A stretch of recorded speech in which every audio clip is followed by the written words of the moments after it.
Hi అండి, welcome back to PNV Telugu channel. ఈరోజు నేను బ్రెడ్ హల్వా చేస్తానండి.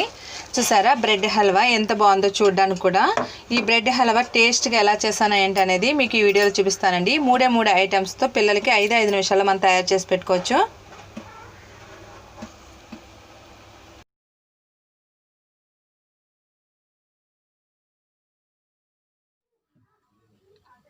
బ్రెడ్ హల్వాకి కావాల్సిన పదార్థాలండి. బ్రెడ్ హాఫ్ తీసుకున్నానండి. హాఫ్ అంటే వచ్చేసి 7 పీసెస్ తీసుకున్నాను నేను. నెక్స్ట్ వచ్చేసి హల్వాలోకి పంచదార, నెయ్యి, కిస్మిస్, యాలకుల పొడి. ఇప్పుడు బ్రెడ్ హల్వాని తయారు చేద్దామండి. ఇప్పుడు బ్రెడ్ని చిన్న చిన్న ముక్కలుగా కట్ చేసుకోవాలండి. కట్ చేసుకునే ముందు మనం షాప్ నుంచి తేగానే మనం కవర్లోంచి బయట పెట్టుకోవాలి. బయట పెట్టుకుంటే డ్రై అవుతాయి అనమాట, ఆరుతాయి అనమాట. ఎందుకంటే ఇవి బాగా సాఫ్ట్గా ఉంటాయి కదండి, మన బ్రెడ్ అనేవి బాగా మెత్తగా ఉంటాయి. అందుకనే బాగా నెయ్యి అనేది ఎక్కువ పడుతుంది అనమాట. ఇలాగ ఆరబెడితే తక్కువ నెయ్యి పడుతుంది అనమాట. అందుకని చెప్పేసి నేను ఒక పావు గంట ముందే ప్లేట్లో పెట్టుకున్నాను, బయట పెట్టేశాను. ఇప్పుడు వీటిని చిన్న చిన్న ముక్కలుగా కట్ చేద్దామండి.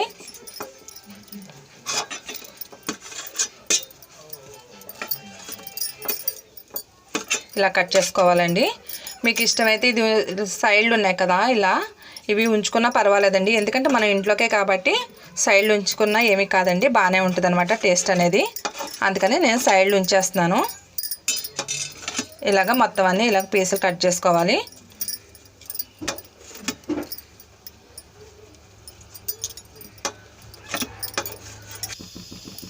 ఇప్పుడు నెయ్యి పోసి డ్రై ఫ్రూట్స్ వేయించుకుందామండి. కిస్మిస్, జీడిపప్పు,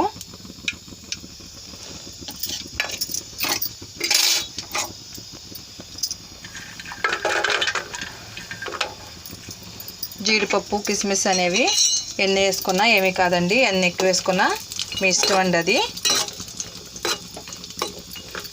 ఇవి బ్రౌన్ కలర్ వచ్చే వరకు వేయించుకోవాలన్నమాట.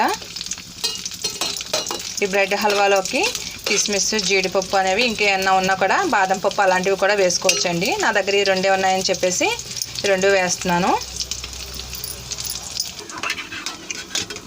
కలర్ వచ్చేసాయండి. ఇప్పుడు వీటిని ఒక ప్లేట్లో తీసేసుకుందాం.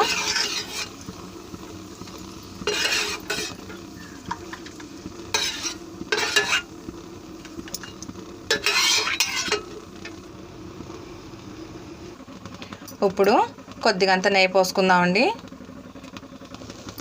కొద్దిగా నెయ్యి పోసుకున్నాక ఈ బ్రెడ్ పీసెస్ ఉన్నాయి కదా ముక్కలు, లైట్ కలర్ వచ్చే వరకు నేతిలో వేయించుకోవాలి. స్టవ్ని లో ఫ్లేమ్లోనే పెట్టుకోవాలండి, లేకపోతే మాడిపోతాయి. ఎందుకంటే నెయ్యి చాలా తక్కువ ఉంది కదా, అందుకని చెప్పేసి సిమ్లో పెట్టుకొని లైట్గా వేయించుకోవాలి.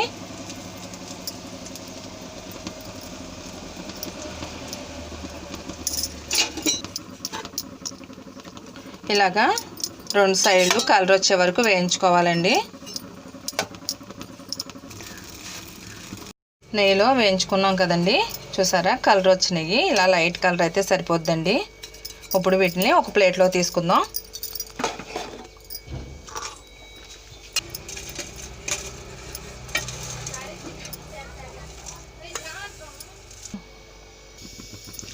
ఇప్పుడు షుగరు 1 కప్పు తీసుకున్నానండి చిన్న గిన్నెతో. దాంతో వాటర్,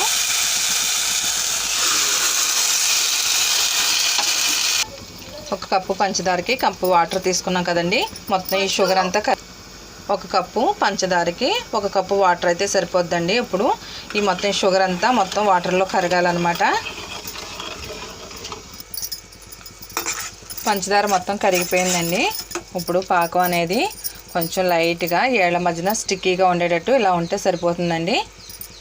అలా లైట్ స్టిక్కీగా ఉంటే సరిపోద్ది.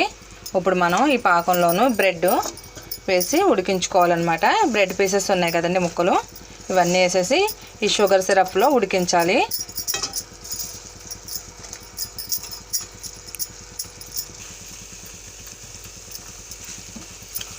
ఇప్పుడు ఈ షుగర్లోనూ ఉడికింది కదండి బ్రెడ్. ఇప్పుడు దీన్ని కొద్దిగా ఇలాగా గరిటెతో ఇలా అనుకుంటూ ఉండాలన్నమాట.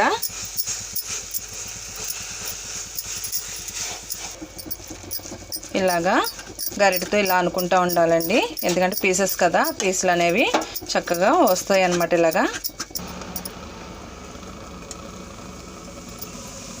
ఇప్పుడు యాలకుల పొడి పొడించేసి పెట్టుకున్నాం కదండి, ఇది యాలక్కాయలు, ఇవి కూడా ఇందులో వేసేసి ఒకసారి కలుపుకుందామండి. యాలకుల పొడి వేస్తే బాగుంటుంది అనమాట. యాలకుల పొడి అనేది స్వీట్లోకి చాలా బాగుంటుందండి టేస్ట్ అనేది, అందుకనే యాలకుల పొడి వేసాను. మీకు ఇష్టమైతే వేసుకోవచ్చు, లేకపోతే లేదండి. ఇప్పుడు నెక్స్ట్ వచ్చేసి జీడిపప్పు కిస్మిస్ కూడా నేతిలో వేయించుకున్నాం కదా, స్టవ్ కట్టేసేసిన తర్వాత ఇవన్నీ ఇందులో వేసేసుకొని కలుపుకుందాం. ఈ డ్రై ఫ్రూట్స్ అనేవి ఎంత ఎక్కువ ఉంటే అంత బాగుంటాయి అన్నమాట అండి ఇందులోకి, హల్వాలోకి. మొత్తం కలిసేటట్టు ఒకసారి కలుపుకుందాం అండి. చూసారా ఎంత బాగా వచ్చిందండి బ్రెడ్ హల్వా. బ్రెడ్ హల్వా ఈ విధంగా చేసుకుంటే చాలా టేస్ట్ ఉంటుందండి. పిల్లలు కూడా చాలా ఇష్టంగా తింటారనమాట. మన ఇంట్లోనే తయారు చేస్తాం కాబట్టి, సొంత నేతితో తయారు చేసుకుంటాం కాబట్టి చాలా బాగుంటుందండి. మీరు కూడా ట్రై చేసి చూడండి. మీరు ఎవరైనా నా ఛానల్ కానీ ఫస్ట్ టైం చూసినట్లయితే నా ఛానల్ను సబ్స్క్రైబ్ చేసుకోండి. ఈ బ్రెడ్ హల్వా ఎలాగుందో ఏంటనేది నాకు కామెంట్ పెట్టండి.